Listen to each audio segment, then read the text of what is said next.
Bonjour, ici Joël Hébert et bienvenue à Pas sorti du bois. Mesdames,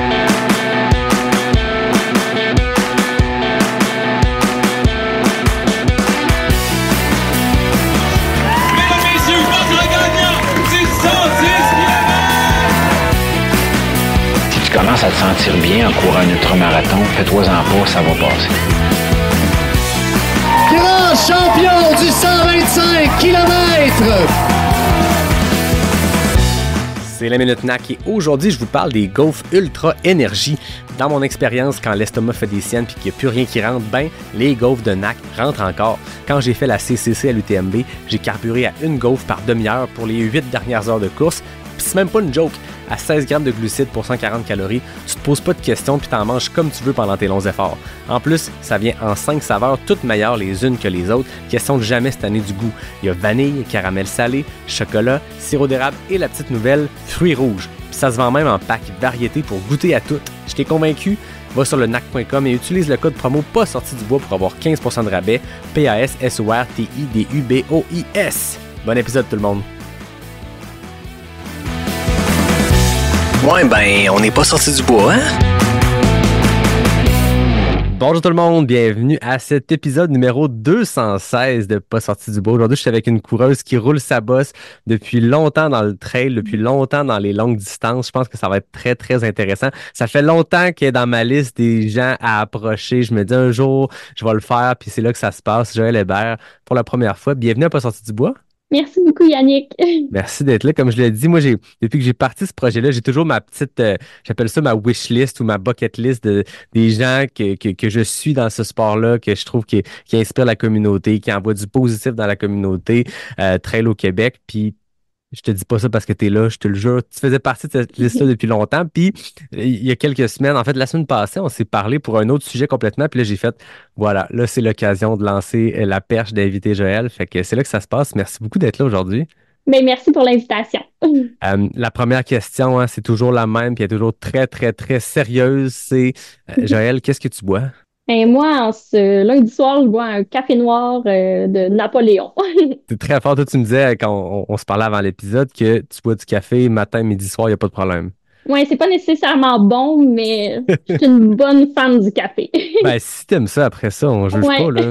Moi, de mon côté, je suis allé avec un nouveau partenaire du podcast. Tu m'avais dit, je vais avec le café. Je me dis, bon, moi, je vais aller aussi dans le sans-alcool. À moins que tu me dises que tu as mis du Baileys dedans, mais ça serait surprenant lundi soir. Hein?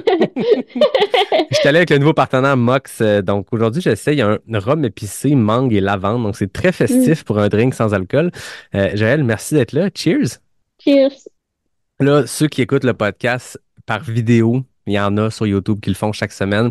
Remarque que derrière toi, tu as un setup. Je pense que c'est un des plus beaux backgrounds qu'on a vu sur le podcast. C'est là, ce que je vois, c'est un kit d'alpinisme, d'escalade. Parle-nous de quelle pièce tu es. Dans le fond, je suis dans la pièce favorite de mon copain. C'est le Gear Room. Mon chum est vraiment passionné de l'escalade, de l'alpinisme, du snow. Fait qu'on peut vraiment bien voir sa passion tout juste derrière moi. Écoute, ça fait un super arrière-plan pour l'entrevue. Est-ce que si on tournait la caméra, là, pas obligé de le faire, mais si on le tournait, est-ce qu'on verrait aussi du gear de course? Est-ce que c'est là que tu gardes tout ton stock aussi? Ben là, il reste à faire un petit espace course parce que je dirais que la priorité est vraiment sur l'escalade et sur l'alpinisme, mais d'ici cet hiver, là, on devrait retrouver un beau coin course. Parce qu'on le sait, hein, la course, c'est un sport qui est tout simple, qui prend pas beaucoup d'équipement, une paire d'espadrilles, puis on peut le pratiquer.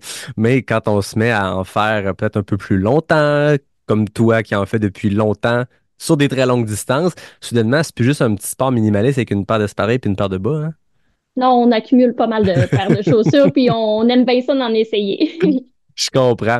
Écoute, Jaël, j'ai recherché puis j'ai vu des résultats trail qui datent il y a quasiment 10 ans. Donc, ça fait une décennie que tu fais ce sport-là. En tout cas, qu'il y a des traces sur les internets de tes performances.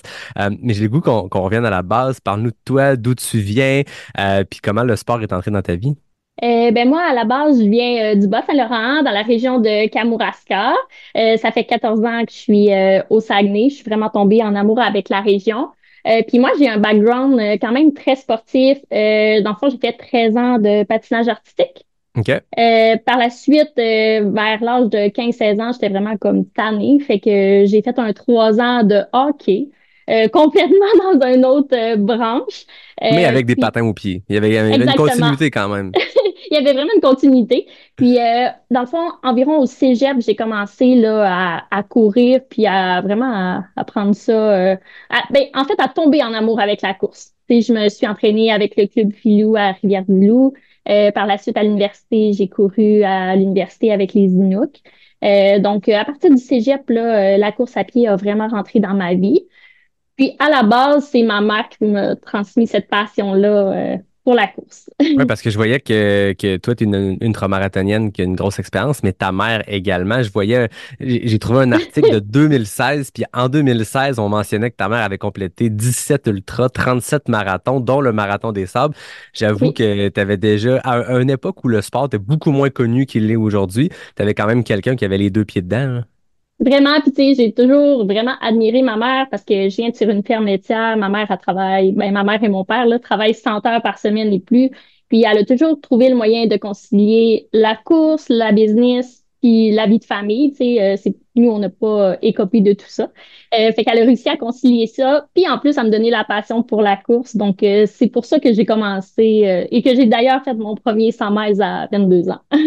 C'est fou quand même, cette conciliation-là de vie de famille, vie sportive, vie professionnelle. C'est un sujet qui revient. Puis on dirait que le fait d'être nouveau papa, je pense que je peux plus dire ça après 19 mois, mais ça reste que c'est un défi supplémentaire de concilier toutes ces facettes-là puis d'essayer de bien le faire partout. Euh, Là, c'est complètement fou. Tes parents sur une ferme laitière, on le sait, le travail, ou on le sait ou on le sait pas, mais on peut se l'imaginer, ceux qui viennent pas de ce milieu-là, mais c'est un travail 7 jours sur 7, quasiment 24 sur 24. C'est extrêmement intense.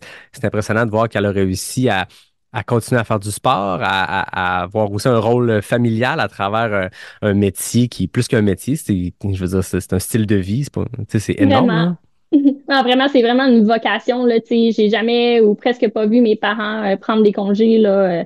Ma mère, elle a pu se permettre de partir quelques fois, justement, entre autres, pour faire le marathon des sables. Mais, tu sais, mes parents sont jamais partis ensemble en vacances. Ouais. C'était mon père, il fallait qu'il soit sur la ferme, ou ma mère qui soit sur la ferme. Donc, ben, moi, je trouve ça admirable, d'être capable de concilier tout ça. Puis, encore une fois, c'est ça. C'est elle qui m'a transmis la passion des longues distances aussi. Fait que je l'apprécie puis je suis vraiment contente. C'est clair. Maintenant, on dit souvent, il me semble que c'est un truc qu'on entend dans notre communauté, dans notre sport, dans le très longue distance. Il n'y a pas que l'entraînement, la nutrition puis le sommeil qui peuvent influencer positivement une préparation à une course ou juste les performances d'un athlète ou de peu importe qui. Il y a aussi ce qu'on fait dans la vie. Tu sais, quand on parle de certaines personnes qui ont un travail très, très, très pas sédentaire, en fait, le contraire, un travail très, très Oui. actif. Tu sais, quand ta semaine 40, 50 heures, 35 heures, peu importe, est déjà passé debout à faire un travail qui est physique, ben nécessairement, c'est du temps sur les jambes. Ça contribue à ça. Tu sais, j'avais reçu Antoine Moses sur le podcast qui plante des arbres. Il pouvait faire des top 5 à Arikana puis pas s'être entraîné de l'été. Un Éric Deshaies, qui est un grand champion de backyard, de course d'endurance, un ancien triathlète, ben, il est spécialiste du sommeil. Il travaille de nuit dans un centre hospitalier, donc il fait des nuits blanches. Donc, lui, quand vient le temps de faire une nuit blanche sur un ultra, ça ne l'impressionne pas bien, bien. Je suppose que ta mère, avec la vie extrêmement active qu'il y avait sur une ferme, nécessairement, c'est du temps sur les jambes. C'est quelque chose qui se calcule pas, mais qui contribue quand même au résultat, hein. Vraiment. Puis, tu sais, assez longtemps fait entraîné par Jacques Mainguy, un super OK. de bon coureur, justement. Puis, lui, il prenait toujours ça en compte, là, son travail physique selon ses entraînements, parce que, justement, tu sais, quand t'es 100 heures debout sur tes jambes à travailler physique, ben, tu peux pas faire le même entraînement que quelqu'un qui travaille comme une job de bureau, mettons, comme moi. C'est Exact. Puis différent, là. la journée de repos est pas vraiment reposante. Tu sais, Non, je c'est veux dire, ça. c'est rien de comparable à je vais faire ma journée de repos, je vais aller prendre une marche sur mon heure de dîner. Non, non, là, ta journée de repos, t'es quand même 10 heures debout à faire du À travail travailler. physique, là. Oui, c'est ça, exactement. Tu le disais, ta mère t'a transmis cette passion-là. Est-ce que ton passé de patinage artistique, puis même de hockey, tu sais, je sais pas si le patinage artistique c'était à un niveau compétitif, mais nécessairement, si t'en fais pendant 13 ans, il y a une rigueur, on prend l'habitude d'avoir une espèce de régularité, on s'entraîne X nombre de jours par semaine, on va à l'aréna. Est-ce que tout ça, ce background-là, t'a servi rendu en course quand tu t'es mis à faire ce sport-là? Vraiment, puis je dirais que le patinage artistique, entre autres, c'est lui qui m'a inculqué de super bonnes valeurs, je crois, là. Notamment, tu sais, pour la discipline. Tu sais, moi, au patinage artistique, j'ai jamais été la meilleure, mais j'ai toujours été super travaillante. Tu sais, je tombais, mais j'ai appris à me relever puis à revenir plus forte. Fait que ça m'a vraiment permis de développer une discipline puis de aussi jamais abandonner. Tu sais, Mhm. fait que ça, je pense que c'est super bon pour l'ultra trail là, de tomber, d'être capable de se relever et d'apprendre la discipline là, parce que ça reste que c'est quand même important dans notre sport. Ah, il y a des beaux parallèles à faire là. Puis je Oui, pense qu'il y a des sports, quand on voit des jeunes, tu sais, moi je me rappelle, j'ai fait plusieurs sports d'équipe, plusieurs sports quand j'étais jeune, puis on parlait des jeunes qui sont des ah, lui, c'est un naturel. Tu sais, il y a des gens qui sont des athlètes naturels, d'autres qu'il faut qu'ils travaillent un peu plus.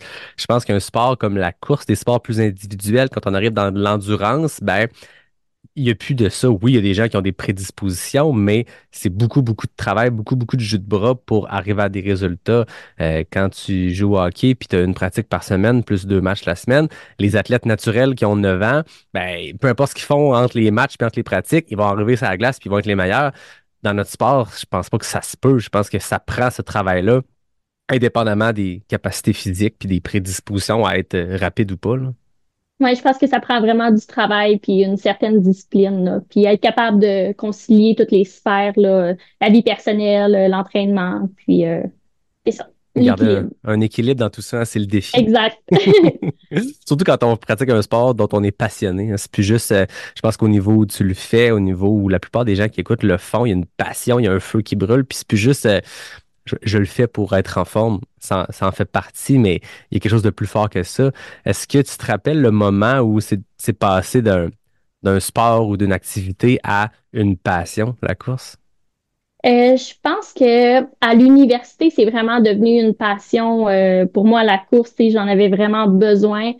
Surtout que moi à l'école, ben j'ai plus de difficultés, tu sais, à me concentrer. Je suis quelqu'un qui a vraiment naturellement beaucoup d'énergie.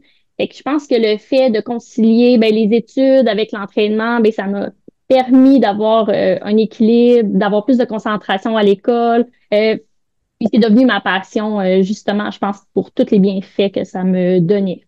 Ouais, l'influence d'un sur l'autre, là. Ouais, On exact. l'entend souvent, les enfants qui sont plus énergiques, il y a des difficultés scolaires qui peuvent venir avec ça. Puis, je me rappelle, ça a probablement changé dans le milieu scolaire, mais je me rappelle que moi, j'étais comme ça. Puis, quand tu es un peu énervé, quand tu déranges la classe, quand tu performes un peu moins, ben, on te coupe ces activités-là pour aller faire du Exact. rattrapage et tout, alors que maintenant, bon, tu te rends compte à l'âge adulte ou même plus tard que le sport contribue énormément à ça. Puis pour beaucoup, beaucoup de monde à qui j'ai pu jaser, le fait d'aller se dépenser, peu importe la durée, ça te réaligne tes lignes dans ta tête, puis tout est rendu droite, puis là, tu es prêt à t'asseoir puis étudier. Là, c'est comme tu le dis à l'université. Le sport t'a beaucoup aidé pour ça, là. Ah oui, vraiment. Puis c'est ça. C'est vite, ça a vite fait partie de ma vie puis de mon quotidien, là. Je pense qu'à partir de la première année d'université, là, jusqu'à maintenant, j'en ai besoin. C'est mon mode de vie. C'est jamais une corvée d'aller courir. C'est toujours comme un moment de bonheur puis de passion.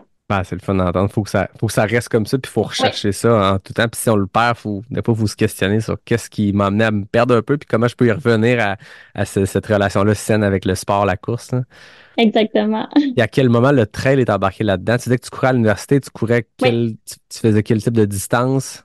Ben, je faisais probablement les distances que j'aimais le moins au monde. OK. Je faisais du 1 kilomètre, ben, du 1000 mètres puis du 3000 mètres sur OK. piste. Puis moi, courir vite, autant que j'ai un super de bon mental pour courir longtemps, pas vite, autant que moi, pour courir vite puis me faire souffrir, c'est deux, là. Ça marche tout simplement pas. Euh... Fait que c'était vraiment ces distances-là que je touchais là, en athlétisme. Et à quel moment c'est le trail qui est venu Ah, remplacer ta c'est pratique ça du la sport? question. Non, non, c'est pas grave, on bifurque, on va dans plein de directions, mais c'est intéressant de voir Puis, d'où tu viens parce que, comme tu dis, oui. entre un 160 km à Bromont puis un 1000 mètres sur piste, je pense qu'à part le mouvement de course qui encore là n'est pas le même dans les deux sports, il y a pas grande ressemblance entre ces deux affaires-là, là. Non, vraiment pas. Mais moi, tu sais, mettons, en athlétisme, tu sais, je suivais mon programme d'entraînement, mais je courais vraiment beaucoup quand même, tu sais. Puis j'allais courir un petit peu en sentier, je courais beaucoup sur route, tu sais. Je faisais peut-être fois deux mon programme d'entraînement. OK. Fait que j'avais quand même toujours beaucoup de volume. Puis on avait des amis qui s'étaient inscrits à ma dernière année de bac au 55 du Bromont Ultra. Fait que j'ai décidé de m'inscrire, mais en n'ayant pas vraiment l'entraînement spécifique pour faire un 55 km. Puis ben, c'est là que je suis tombée vraiment en amour avec la trail, là. Puis Bromont, c'est comme mon premier amour, là. Fait que j'ai fait le 55, puis moi, plus ça allait dans la course, plus ça allait bien. Mhm. Et je me suis vraiment rendu compte que j'étais vraiment une coureuse de longue distance, puis que pour moi, tu sais, faire un 10 km à côté, c'était ma phobie, puis autant que courir très longtemps, ben, c'était ce que j'aimais, là. Fait que le trail a rentré dans ma vie comme ça, puis après ça, ben, il est là pour rester. Puis là, on est en 2015, tu termines Ouais, ton bac, tu fais le 55 à Bromont, tu ouais. découvres que tu es faite pour la longue distance, que tu es probablement des fois ce qu'on dit un diesel, là, des fois que Oui, plus la c'est course ça. avance, plus hein, j'ai des bonnes sensations, ça va de mieux en mieux, ce qui est pas normal, ce qui est pas vrai pour tout le Non, monde. L'année suivante, tu étais déjà sur le 160. ouais. Raconte-moi cette année-là de je découvre que j'aime les plus longues distances à je fais mon premier 100 000. Ouais, ça, c'est une belle histoire. Dans le fond, je fais mon 55, ça a super bien été. J'étais vraiment contente. Tu sais, le lendemain, j'étais déjà repartie. J'en parle à ma mère. Je dis, hey, c'était tellement le fun. Je raconte mon expérience, que j'aimais ça, que j'avais vraiment des bonnes sensations. Puis là, elle me dit, hey, ça serait tellement le fun de faire l'année prochaine le 80. On pourrait, toi, moi, puis Emmanuel Dudon, la grande amie à ma mère, faire le 80 km. Fait que, tu sais, moi, je trouve que c'est quand même une progression normale, puis je trouve que c'est quand même logique. Fait que j'ai dit, OK, ben parfait. Fait que là, ça reste comme ça, puis elle me dit, je vais t'inscrire. Fait que c'est un beau cadeau, j'étais bien contente. Puis là, dans le fond, elle me dit, va regarder tes courriels. Fait que là, je vais regarder mes courriels, puis ça dit, félicitations, vous êtes inscrite aux 160 km. Mais là, il n'y avait jamais été question de faire un 160. Puis là, elle m'appelle. Puis là, elle dit, dans le fond, c'est parce qu'avec la ferme, c'est trop compliqué. Avant le départ du 80, était comme à 3h30 du matin, Ouais, si je me rappelle bien. ouais, Puis ouais, elle, ouais. pour la logistique de la ferme, ça fonctionnait pas trop. Fait qu'elle dit, je t'inscris au 160, mais elle dit, tu sais, elle dit, je devrais être capable de faire ça. Fait que là, ben, mais tu sais, quand c'est ton premier, ce que j'ai aimé, c'est que j'étais vraiment naïve, moi. Ouais. J'avais vraiment une belle naïveté. Je savais vraiment pas dans quoi je m'embarquais, là, genre. Vraiment pas. Fait que fait que je m'entraîne, tu sais, je continue à m'entraîner 90% sur la route puis 10% en trail. Ça, c'est fidèle à mes habitudes. Euh, Puis je fais mon premier 160. Fait que ça a commencé comme ça, mon amour pour les 160. C'est Euh, fou. ouais, c'est vraiment fou là, comme de passer de 55 km à 160, mais je pense que j'étais tellement dans un bon esprit mental que Tu étais là pour découvrir, tu partais à l'aventure, ouais. puis... Puis Mais pour te donner une idée, tu sais, dans ce temps-là, tu sais, moi, dans le fond, j'avais pas de sac d'hydratation encore. Puis là, tu sais, en fin d'université, tu sais, j'avais pas tant les moyens. Fait que là, je m'étais pas acheté de sac. Puis un de mes amis, il dit, ah, ben, je vais te prêter le mien, mon ami Sylvain Lavoie. Mais tu sais, il a pas la mhm. même taille que moi. Fait que, tu sais, j'avais pris son sac d'hydratation. J'avais pas préparé de bouffe. J'avais pas préparé de drop bag. J'étais vraiment, là, un peu broche à foin. J'étais arrivée 5 minutes avant le départ. Je savais pas dans quoi je m'embarquais, là. Mais peut-être que tout ça a contribué à pas voir ça comme une trop grosse bouchée. Dans le sens où si tu avais Ouais. fait toutes les recherches inimaginables, puis lu les livres, puis préparé les drop bags, tu sais, des fois, ça reste que c'est une charge mentale intense quand tu fais de la longue distance puis tu veux préparer un peu la logistique de ça. On peut le faire au feeling, puis c'est le fun de faire des courses au feeling, mais on peut aussi être à l'opposé complètement, puis over-préparer, puis des fois, ça peut créer un stress, ça peut, tu sais, c'est beaucoup à penser. Là, c'était peut-être la recette pour un premier 160 d'y aller au feeling, puis de advienne que pourra, là. Mais je pense que ça a vraiment été la meilleure recette, en tout cas pour moi. Tu sais, il y a Mhm. vraiment deux types de personnes. Là. C'est comme tu dis, il y en a qui se préparent énormément, puis il y en a qui peuvent pas se préparer. Puis moi, je pense que je cadre dans la partie je peux pas me préparer. Fait que, Est-ce tu sais, que moi, encore aujourd'hui, tu as cette approche-là pour les courses que tu fais? oui, toujours, Ouais. toujours. Toujours là Tu avec sais, la veste de Sylvain Lavoie? non, j'ai quand même investi au fil du temps, là. Mais ça, c'était quand même drôle. Mais non, je regarde jamais le guide du coureur, là. Je sais juste m'assurer d'être à la bonne place à la bonne heure, puis advienne que pourra. Ben, c'est une approche qui fonctionne très bien parce que tu as fait plusieurs 100 000, plusieurs Ouais. performances électrisantes, j'ose dire. Ce premier 160-là, c'est un baptême. Tu termines deuxième sur un 160 qui est assez brutal, Bromont. Là. Encore aujourd'hui, si je ne me trompe pas, c'est un de ceux qui a le plus de dénivelé à l'est des Rocheuses. Il y a Ouais. l'UTCC maintenant au Québec qui l'a détrôné comme étant le plus montagneux, mais Bromont, longtemps, à 6000 mètres, il n'y avait rien qui se faisait comme ça.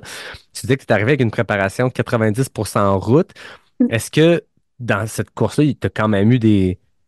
T'as-tu pogné des 2 minutes de faire OK, là, faut que je monte cette montée-là encore une fois, faut que je fasse la lieutenant Dan encore une fois, faut que je me tape 6 000 mètres de dénivelé positif?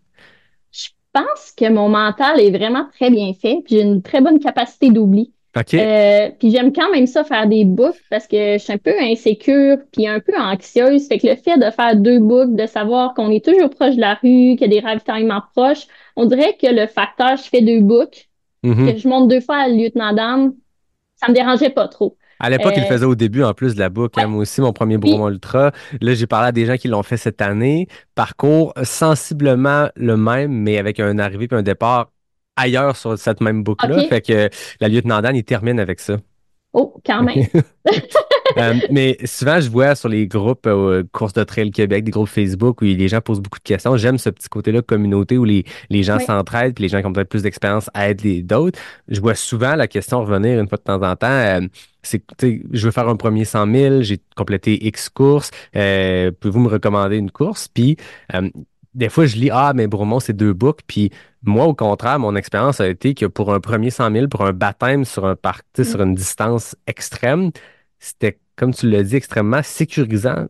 T'es allé à peu Oui. près à la même place, puis normalement, t'en fais une de jour, une de nuit, fait que c'est 2 choses complètement différentes. Puis Bromont, c'est un 100 000 urbain, comme une Oui. course de trail peut l'être, mais tu croises plein de routes, tu fais peu de portions d'asphalte, mais tu croises Mm. plein de routes, t'es jamais bien loin de la civilisation, fait que quand même bien que t'as une petite panique qui te pogne parce que t'es rendu loin dans ta course, puis là, tu te sens un peu perdu. T'es pas d'un chic-choc, t'es pas à 100 km de l'être humain le plus proche de toi, là. Non, c'est ça. Puis je trouve justement, moi, je suis vraiment d'accord avec toi. C'est vraiment un beau 100 miles pour une première expérience parce que c'est sécurisant, t'es proche de tout. Puis justement, tu as une boucle de nuit aussi, sauf à moins d'être rapide comme Elliott Cardin. Mais tu sais, sinon, tu as une boucle de jour, une boucle de nuit. Donc, tu sais, la nuit, c'est un peu le déni, là. Ouais. Et Ben, c'est super le fun, là. Tu as complètement un autre mindset. Fait que fait que moi, ce c'est ma premier partie 100 préférée. Ah oui, c'est clair, c'est clair. Puis comme moi, je trouve que la nuit, ça avance, ça passe plus vite le temps parce Ouais. que tu as moins de référents. Tu vois pas l'élément plus loin que tu sais qu'il faut que tu t'en ailles là, puis ah, c'est loin. Tu vois pas la montagne au loin, puis tu te dis donc ben loin, mais je sais que je m'en vais là dans 15 kilomètres et tu avances, puis tu te concentres à pas te planter, puis c'est tout, là. Exactement. Ce premier 100 000-là, tu disais, tu t'es inscrite avec, ben, c'est ta mère qui t'a inscrite, mais est-ce que vous l'avez fait ensemble? Est-ce que vous avez partagé des portions de parcours ensemble? Ben, au départ, on voulait le faire ensemble, puis après justement la montée du lieutenant Dan, ma mère elle me dit elle dit tu me ferais plaisir si tu partirais là. Elle dit Ouais. vas-y fais ta course puis on se voit à l'arrivée là.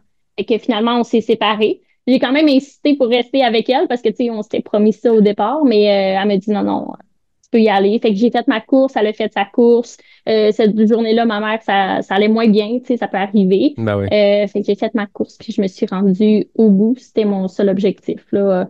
Comme à chaque fois que je prends un 100 mètres, j'ai vraiment pas un objectif de performance puis de vitesse. Moi, mon but, c'est vraiment de commencer puis de finir. Ouais. Surtout que dans notre sport, puis je pense qu'on pourrait revenir sur tes récentes performances à l'Ultra Trail Fjord du Saguenay. 2 années, il peut se passer 2 choses complètement différentes. Ouf, Puis le résultat peut être le même, mais ouais. je veux dire, on peut pas. C'est difficile dans ce sport-là de se planifier des vrais temps de passage puis d'essayer de les respecter parce que tu peux juste être déçu de ça parce qu'il y a tellement de facteurs externes. Puis c'est drôle, j'ai fait une course cet automne puis j'avais aucune idée où je m'en allais. Fait que j'étais allé voir des temps de passage à peu près des dernières années. Puis OK. je veux dire, pour un chrono similaire, tu as des gens qui passent au ravito de la mi-parcours à 1 heure et demie de différence parce que c'est ça le trail. Il y a du monde plus vite au départ, ils ralentissent. Tu peux pas vraiment te fier à ces facteurs-là. C'est se compliquer la vie même des fois d'essayer de trop être rigide là-dessus. Quand on a des objectifs de performance comme certains, ça peut être un outil intéressant, mais Mm. pour monsieur, madame, tout le monde qui veut se rendre au bout puis accomplir cette affaire-là, des fois, c'est mieux de juste partir à l'aventure, hein. Moi, je pense que oui, puis ça nous met moins de pression, puis au final, on a plus de plaisir, hein. Ça s'est bien passé, ce premier 100 000-là, je comprends, mais est-ce que pendant ces 30 quelques heures dans le sentier, as-tu eu des moments où as-tu eu des creux, as-tu pogné des murs? Je m'en souviens pas, honnêtement. Je m'en souviens vraiment pas, mais la seule chose que je me souviens, c'était que les bénévoles avaient dit à ma mère, on dirait qu'elle sort d'une séance de shopping. Parce que j'étais vraiment comme top shape, j'avais le sourire, ça allait bien, j'avais pas mal à nulle part, puis j'étais souriante. Honnêtement, là, le premier, là, je me souviens d'aucun détail négatif. J'ai Ce qui pas eu est une mal à très nulle bonne chose. part, puis exact. Ça a comme allumé une flamme encore plus forte pour la suite. Je pense que oui, puis tu sais, j'avais fait plein d'erreurs de vraiment débutant. Tu sais, j'avais oublié mes bâtons à la maison. Ah, Tu sais, c'est ça. fait que ton premier BU, tu l'as fait sans bâton. Sans bâton, Aïe, aïe. C'est sûr que dès l'année suivante, quand tu le réessayes avec bâton, c'est une expérience nouvelle et différente, là. vraiment. Du moment que tu as terminé ce premier 100 000-là, puis que ça s'est bien passé comme tu l'as raconté, euh, c'était quoi ton état d'esprit? Là? Ça faisait à peine un an que tu avais découvert ce sport-là, puis surtout que tu avais découvert je sais pas comment dire, cette force-là dans la très longue distance. Là, tu quadruples ta distance la plus longue quasiment. Ça se passe encore bien. Le champ des possibles s'ouvre. Comment tu t'es mis à pratiquer ce sport-là maintenant avec un peu plus d'expérience? Ben, je voyais toujours ça un peu de la même façon que mon premier. Je savais que je voulais pas nécessairement monter ma distance. Je trouvais que 160, c'était un format qui me convenait bien. Tu sais, moi, je suis pas une coureuse rapide. Fait qu'en une fin de semaine, ben, j'ai fini ma distance. Mais tu sais, c'est ça. En une fin Ouais. de semaine, c'est fait. Fait que j'ai continué à m'entraîner quand même pareil, pas mal plus, 90 encore pour cent route, puis 10% trail. Je trouve que la semaine, c'est plus facilitant pour moi de faire de la route que de la trail, puis les fins de semaine, j'allais faire de la trail. J'ai fait plusieurs projets personnels, j'en ai peut-être fait trop aussi Ah ouais? que j'ai pas. Mais tu sais, entre autres, j'ai fait plusieurs fois la traversée de Charlevoix avec des amis. J'ai traversé le parc des Laurentides de la Terrière à Stoneham, au Ah McDonald's, ouais. sur la route. Tu sais, j'ai fait Sur plusieurs la route au projets, complet? ouais, sur la route au complet. Aïe, aïe. Fait que tu sais, j'ai fait beaucoup, beaucoup de projets personnels. C'est ça, peut-être beaucoup un peu. Puis après ça, j'ai comme commencé à me dire, faudrait que je fasse attention quand même à la proportion puis aux excès que je fais. Et Pour... ça, ces projets-là, c'était dans les mêmes années, les années qui ont suivi Ouais, ce premier BU-là, où tu es ouais, retourné plusieurs fois. Tu l'as remporté même quelques années plus ouais. tard. Deux deuxièmes places que je voyais. Donc, puis à chaque fois, moi, je regardais pas tant, oui, les positions, c'est le fun, c'est flatteur. Je te félicite parce que c'est des victoires ou des podiums, mais à chaque fois, dans des temps plus rapides, on voit la Ouais. progression de la coureuse, on voit l'athlète qui découvre des nouvelles choses sur ce sport-là, je suppose, parce que chaque fois, au-delà des performances, c'est ton chrono que tu descends. Mais à travers tout Ouais. ça, tu faisais ces projets personnels-là. C'était quoi qu'est-ce qui te motivait à essayer des projets un peu fous comme ça, de dire je traverse le parc sur l'asphalte, la possibilité de pouvoir le faire? Oui, ben mes amis ils diraient que je suis une psychopathe. Moi Ah, j'aime ça, des projets d'asphalte quand même là. ah ouais. Ouais, vraiment beaucoup là. Dans le fond avec un de mes amis, Stéphane Girard, qui a d'ailleurs beaucoup beaucoup de courses à son actif, puis de très longue distance, on avait parti de la Terrière. J'avais comme lancé de même, ah, ce serait fou hein, traverser le parc à la course. Puis là il me dit ben oui. Puis dans le fond lui puis toute sa famille se sont organisé pour nous faire des ravitaillements. Puis cette journée-là, il a fait super chaud. Fait qu'on a traversé la réserve faunique comme en 29 heures. Et je pense que ça, c'était le fait de... Ben moi, j'aime beaucoup les dossards, mais j'aime beaucoup faire des projets personnels pour Ouais. moi. Ça me stresse moins, c'est moins compliqué, on les fait quand on veut. Tu sais, des fois, la journée d'une course, on peut avoir la grippe, moins bien filer, avoir une plus grosse semaine au travail. Fait que c'est des trucs qu'on peut pas toujours contrôler. Fait que le fait de faire des petits projets par-ci par-là, ben ça me tient, puis j'aime ça. Ouais, puis il y a un côté vraiment communautaire dans les courses aussi, mais tu Oui, sais, quand tu organises ton ouais. projet, c'est vraiment trippant. Puis ça me fait penser pendant que tu racontais ces projets-là, ça m'a fait penser qu'à Québec, il y a un FKT, il y a un tracé de 94 kilomètres sur route, sur asphalte, et ça serait bon pour toi. Mais je tenais quand même à féliciter la première femme qui l'a accompli puis qui l'a rentré sur le site FKT pendant que tu parles de Ben oui. projets de route comme ça, parce que j'en avais parlé au podcast. C'est un projet un peu de cave de fin de saison. Il y a une couple d'années avec plusieurs amis, dont Jeff Cochon. On avait fait ça de nuit, ce FKT-là. Puis depuis ce temps-là, un certain Charles Castonguay a fait ça 3 heures et demie plus vite que nous. Mais Amélie Lachance de Québec l'a complété, le FKT de la gare OK. de Rivière-à-Pierre jusqu'à la gare du Palais. C'est un parcours qui avait été créé par Olivier Hubert-Benoît d'une gare à une autre, 94 kilomètres d'asphalte. Mais je profite pour féliciter Amélie parce que c'est énorme comme accomplissement. J'en parle aux auditeurs parce que j'avais parlé de ces projets-là puis quand Charles avait fracassé le record. Mais en même temps, ça me donné, tu te cherches un projet d'asphalte à Québec, c'est une belle balade. Puis ce que tu racontais par rapport au fait de se créer son propre projet, moi, c'est ça que j'avais trippé, de dire ça existe, mais ça existe pas. Tu peux faire ce que tu veux de la façon que tu veux avec des amis, puis tu pars, puis il y a de quoi d'encore plus décontracté qu'une course, là.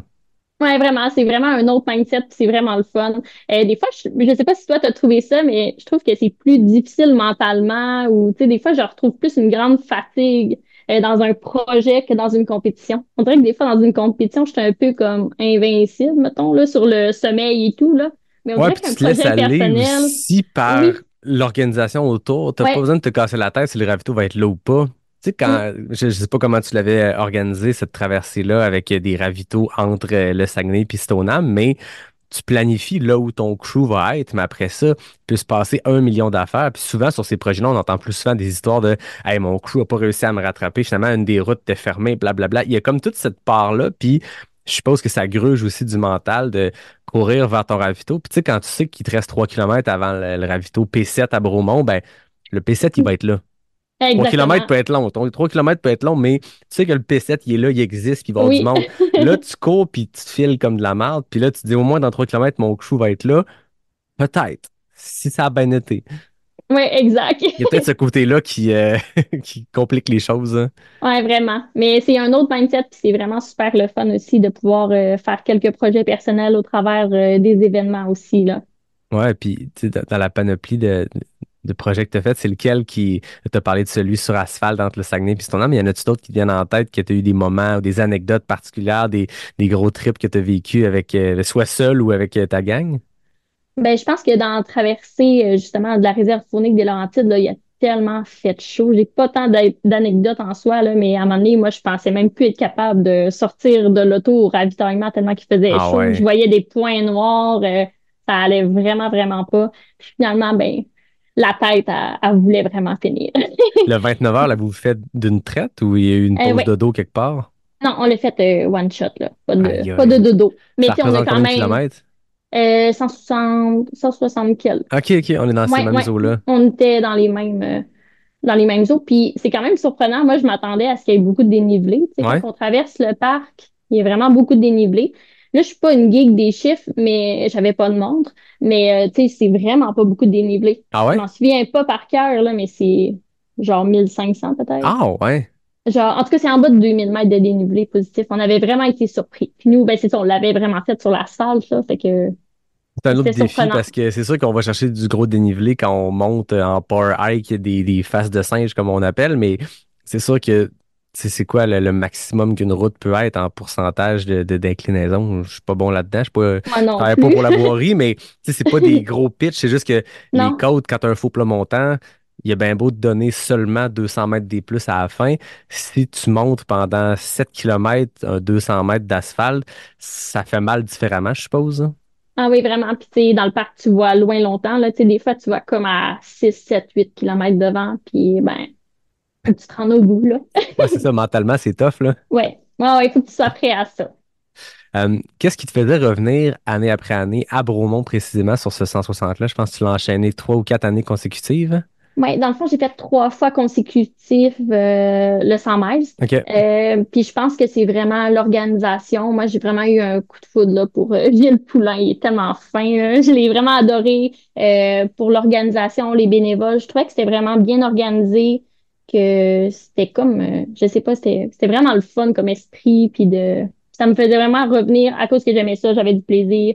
J'aimais vraiment beaucoup le parcours aussi, comme je te disais tantôt, le fait de faire 2 boucles, moi, ça me convient. Ça me plaît, les couleurs sont belles à l'automne. Puis j'adore courir dans du roulant. Fait que, Ouais. tu sais, Bromont, on avait comme beaucoup de dénivelé, du roulant. Puis ça, j'adore. C'est- Des beaux paysages aussi, là. Oui, puis je pense que c'est un peu la plus européenne des courses québécoises, dans le Ouais, sens où on va chercher un gros dénivelé comme des courses européennes peuvent avoir, mais dans des sentiers plus roulants. C'est sûr que si tu t'attends à une autoroute, c'est pas ça du tout, mais ça reste on est loin d'un sentier hyper technique comme on peut vivre sur ouais. d'autres 100 000, puis ça a un bel attrait, ça fait aussi mal, si c'est pas plus du roulant, Ah mais oui. tu vas chercher quand même beaucoup de dénivelé. Fait que c'est un beau défi, mais différent. Tu sais, quelqu'un qui aime courir, tu sais, toi qui fais beaucoup d'asphalte, c'est le fun quand même Oui, avancer, même si c'est tough, même si ça fait mal, même si c'est montagneux. C'est le fun d'être en mouvement, là. vraiment. Mais je pense que pour ces raisons, c'est vraiment mon coup de cœur. Puis J'aimerais ça le refaire là, dans les prochaines années parce que ça fait quand même 9 ans. Ça date de 9 ans, dans le fond, mon premier 100 000. Fait que j'aimerais ça peut-être le faire pour mon 10 ans. Ben oui, c'est ça. Hein? Tu lances ça dans l'univers. Ça Ouais, serait l'an je prochain, lance dans le ça. fond. Ouais. Fait que peut-être, qui sait. La distance du 160, bon, tu l'as fait une première fois à Bromont, tu l'as raconté, puis Oui, tu y es revenu souvent. oui, Je regardais des résultats, tu as fait des 50K, des 80K, tu n'es pas allé jouer plus haut que 160 en course. non. Qu'est-ce qui te fait revenir à cette distance-là exacte, cette distance mythique-là du 160? Je pense que c'est elle que j'éprouve le plus de plaisir. Quand je me suis inscrite, mettons, à des 80, des 50 kilomètres, ça me stresse tellement. J'ai pas de plaisir avant, j'ai pas de plaisir pendant, puis j'ai pas de plaisir après. Fait que, tu sais, je me disais, crime, pourquoi m'infliger ça si j'ai aucun plaisir au final? Fait que je pense que 100 000, ça me correspond parce que moi, tu sais, je pars mollo. Comme on disait, je suis diesel. Fait que je pars à mon pace, je pars pour une aventure qui advienne que pourra, mais à chaque fois que j'ai, dans le fond, débuté un 100 000, je suis arrivée à la ligne d'arrivée. Ouais. Puis c'est mon objectif là, pour tous ceux que je vais entreprendre tout au long de ma vie. Il y a- C'est vraiment la distance que je préfère, là. Tu sais, peut-être qu'un jour je vais aller plus en distance, j'ai aucune idée, mais pour le moment, 160 me convient. Puis qu'est-ce qui fait que quand tu arrives sur une distance plus, je demande guillemets, là, courte, parce qu'on parle de du 80, du 50, c'est quand même Ouais. extrêmement long. Qu'est-ce qui fait que sur ces distances-là, tu ressens un stress supplémentaire ou que tu as moins de fun, c'est parce que tu veux te pousser plus? Ouais, on dirait que je veux aller plus vite, puis je sais que j'aime pas aller plus vite. Fait que on dirait que je profite pas du moment, dans le fond. Ouais, Autant que, tu sais, mettons sur 160, souvent les 20 premiers, j'ai plus de difficultés. Tu sais, même les 40 premiers, je suis vraiment longue à décoller dans une course. Puis là, après ça, ben, au moins j'ai du plaisir, je commence à avoir du fun, la pression relâche, puis j'ai le temps de profiter du moment. ouais. C'est drôle, je ressens exactement la même chose sur de la longue Pour vrai? distance. Mais dès que c'est 100 km, on dirait que Ouais, je tombe dans cet état-là de. Puis tu sais, en même temps, j'ai aucune ambition quand je fais un 50 d'être plus rapide, mais on dirait que je me dis, je sais comment me gager sur 100 km, je sais comment me ouais. pacer sur 160, puis je veux encapsuler cette intensité-là de 160 sur le 7 heures que va me prendre le QMT 50, par exemple, puis j'y arrive pas. Ça marche juste pas. Il faut aller un peu plus vite dans le pace, puis je perds le côté fun d'être en mode fun run, là. Je veux dire, c'est un 160, il y a un dossard, mais le but, c'est juste d'avancer, puis peu importe le pace, c'est juste de profiter du moment. Puis on dirait que c'est à une vitesse qui permet plus d'entrer dans la zone, puis Oui. t'es pas, je veux dire, t'es pas les BPM dans le piton, puis Non. ça goûte pas le sang dans ta bouche, là. Non, c'est ça, je te comprends parfaitement. Je suis vraiment à la même place que toi. J'ai fait le défi des couleurs 4 km, le vertical. Oh, pour vrai? Je vais retourner aux 100 km. Ah, ah ouais? Ouais, c'était pour Ah, le test, hein, on oui, aime ça se tester, se challenger, mais ouais. et que ça a fait mal. Ça, C'est sûr, ça devait être Puis, atroce. puis, tu sais, aucune préparation spécifique, là. J'arrivais de faire un 100 kilos 2 semaines avant, mais juste pour tester, dire, je suis capable d'encapsuler l'intensité d'une longue distance, puis les efforts cumulés sur 20 heures, je peux-tu les mettre sur 40 minutes? La réponse est non. Mais moi, en tout cas, j'admire vraiment ceux qui font ça parce que, genre, sérieux, je suis pas capable, là. C'est Ça extrêmement fait mal. impressionnant. Ah ouais, tu sais, je pense que tout le monde dans ce sport-là s'inspire de plein de gens autour, puis Oui, on regarde des gens faire, genre, on regarde un Elliott Cardin rentrer ouais. le Broma Ultra en 16 heures, tu te dis ça n'a aucun sens, mais tu regardes un Rémi Leroux, une Elisa Morin, peu importe qui était là ce week-end-là, les Ouais. 30 premiers hommes, 30 premières femmes, la vitesse à laquelle ils font ces efforts-là, c'est pas le même sport, c'est Ah non. complètement différent, puis c'est extrêmement impressionnant de réussir à c'est pas plus facile pour eux autres, là. Je veux dire, Ah c'est pas non, non, parce qu'ils non, sont non. habitués. Rémi Leroux, Ah c'est non. exactement ce qu'il m'a dit. Il a dit, ouais, on s'habitue pas. Tu sais, chaque fois que tu retombes dans cette zone-là dans ta course, tu fais, ah oui, c'est vrai, ça fait mal de même. Il faut que je l'endure encore 20 minutes de vertical. Ah ouais, sont vraiment impressionnants pour vrai, là. Ah non, c'est complètement fou. Il y a un sujet sur lequel je voulais t'amener parce que Oui, t'es jeune. Ça fait oui, pas si longtemps que tu fais ça, mais ça fait longtemps que tu fais ça quand on compare à la longévité de ce sport-là au Québec. Ça fait pas si longtemps que c'est très populaire. Les courses mythiques au Québec commencent à fêter leur 10e, 12e anniversaire. ouais. Il y a eu un avant avec le Transvalley et tout ça, mais ça reste que ça fait pas si longtemps. Puis j'ai l'impression qu'une fille comme toi qui a fait Bromont Ultra en 2015, en 2016, tu as vu le sport changer drastiquement entre ce qui se faisait à l'époque puis aujourd'hui. Comment tant qu'observatrice en tant que coureuse, comment tu as vu ça, ces changements-là, puis ce gain en popularité énorme du trail? Ben, je trouve que c'est vraiment bien. On a beaucoup plus de visibilité pour notre sport. C'est de plus en plus encouragé. Justement, c'est le fun parce qu'il y a beaucoup d'entraide aussi entre elles. Ça, je trouve que c'est quelque chose qui est vraiment bien. Tu sais, oui, il y a l'effet compétitif, mais on dirait que tout le monde veut s'aider. Tu sais, si quelqu'un se blesse d'entre elles, peu importe c'est qui, on va arrêter, on va l'aider. Si quelqu'un manque de bouffe, on va vouloir l'aider. Fait que je trouve que tu sais, ça a gagné en popularité, mais c'est bien dans un sens parce que les valeurs sont restées là, les valeurs d'entraide puis de soutien. Puis ça, je trouve ça vraiment remarquable. Mais c'est sûr que ça a évolué beaucoup, là, mais je pense pour le mieux. La quantité de courses a drastiquement augmenté aussi. Quand on regarde 2015-2016, tu préparais tes premières saisons, il y avait Oui, combien d'options concrètement? il y en avait tellement pas. Tu sais, justement, mettons un 100 miles, je me souviens pas d'avoir eu d'autres choix que Bromont. Je pense que c'était la seule course, mettons, au Québec, là, Ouais. qui offrait cette distance-là. Mais il y a le Gaspésia qui va fêter ses 10 ans en OK, 2025. Mais je pense que la première édition, je ne vais pas me tromper, mais c'était une poignée de coureurs. Puis ça, OK. 2016, 17, 18, c'est là que ça a comme gagné en popularité. Mais QMT en a pas eu avant Non. 2021. Après ça, Aricana, pas de 100 000. L'Ultra Trail des Chic-Chocs, ben, il y avait l'Ultra Trail du Mont-Albert à l'époque qui était sur le même territoire, qui Oui. ont eu un 100 000 une fois. Mais aujourd'hui, c'est quelqu'un qui veut se spécialiser en 100 000 comme tu le fais. Il y a beaucoup plus d'options qu'avant, là. Vraiment, puis c'est vraiment plaisant de voir toutes les options qu'on a maintenant au Québec. Puis, tu sais, peu importe dans la saison, il y en a toujours un, tu sais, en début d'été, en milieu d'été, à l'automne. Fait que ça, c'est bien justement pour préparer notre saison. Le seul hic, moi, je trouve, c'est que je suis une coureuse justement un peu dernière minute. Fait que moi, avant ça, je m'inscrivais genre la semaine avant. Mhm. Mais là, on peut plus faire ça.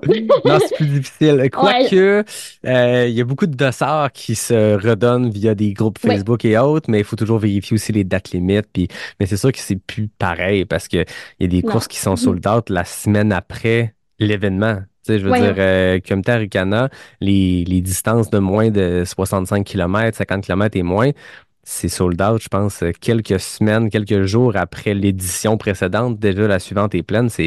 Faut se dépêcher, là. C'est vraiment fou, là. Au moins le 160 ou les très longues, tu sais, je voyais que QMT, il reste encore un peu de place sur le 135. Ils se remplissent Ouais. un peu moins vite, mais ça demeure que c'est ça. Il y a beaucoup. Je sais pas c'est quoi les derniers chiffres, mais je sais que ça avoisine le 10 000 participants total, en tout cas des gens qui vont OK. participer à des courses. C'est énorme C'est fou. comparé à il y a quelques années. Là. Même, j'ai pas vécu 2015-16, mais en 2018, mon premier QMT, c'était pas du tout pareil. Le trail, là, maintenant, je pense que c'est devenu un peu plus mainstream. On a eu tu sais, un Patrice Godin, tu sais, qui est quelqu'un de connu dans la vie, qui s'est mis à faire ce sport-là, puis qui en a parlé sur des plateaux. Dominique Harpin en a fait. On a vu de Mathieu Blanchard devenir mainstream en France puis être vu du grand public. Fait que ce sport-là, c'est quand même propagé un peu dans le mainstream. Puis je pense que la pandémie aussi a contribué à l'essor de ce sport-là, là. Ouais, je pense que oui, là, vraiment.